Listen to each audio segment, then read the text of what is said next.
அது ஒரு கடுமையான கோடைக்காலம். கிராமத்துல இருக்கிற காக்கா எல்லாம் உணவு தேடி பறந்துட்டு இருந்துச்சு. அதுல ஒரு காக்கா மட்டும் தாகத்தால சோர்வா இருந்துச்சு.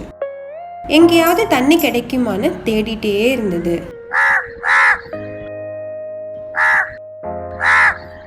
ஆனா தண்ணி எங்கேயுமே கிடைக்கல.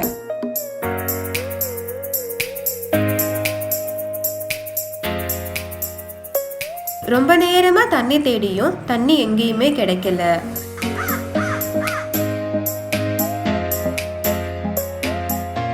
வெயிலோட கடுமை அதிகமா இருந்துச்சு. ஆனாலும் விடாம தேடிட்டே இருக்கும்போது ஒரு மரத்துக்கடியில பானையில தண்ணி இருக்கிறத பார்த்த உடனே காக்கா அதை நோக்கி வேகமா போச்சு.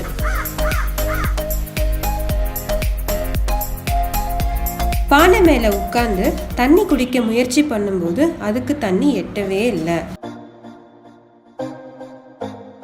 ஏன்னா பானையில தண்ணி ரொம்ப கம்மியா தான் இருந்தது.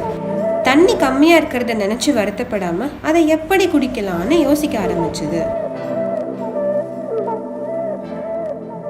சுத்தி சுத்தி பார்த்தது. அங்க நிறைய கற்கள் இருக்கிறத பார்த்த உடனே அதுக்கு ஒரு யோசனை வந்துச்சு. அந்த கற்களை எல்லாம் பானைக்குள்ள போட்டா தண்ணி மேல வரும்னு நினைச்சது.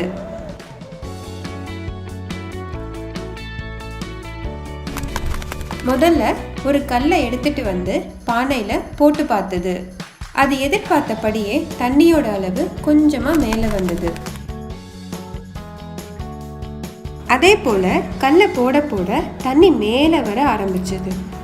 உடனே காக்கா வேக வேகமா எல்லா கல்லையும் எடுத்து போட தண்ணி பானையோட மேல் பகுதிக்கே வந்துருச்சு.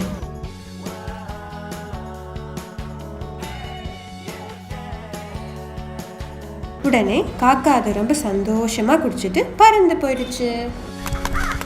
குழந்தைகளே, தன்னம்பிக்கை மிக்க காக்கா கடினமான சூழ்நிலையிலும் தன் விடாமுயற்சியால் தனக்கு தேவையானதை அடைந்தது. நாமும் வாழ்க்கையில் எந்த ஒரு சூழ்நிலையிலும் சோர்வடையாமல் விடாமுயற்சியால் வெற்றி பெறுவோம்.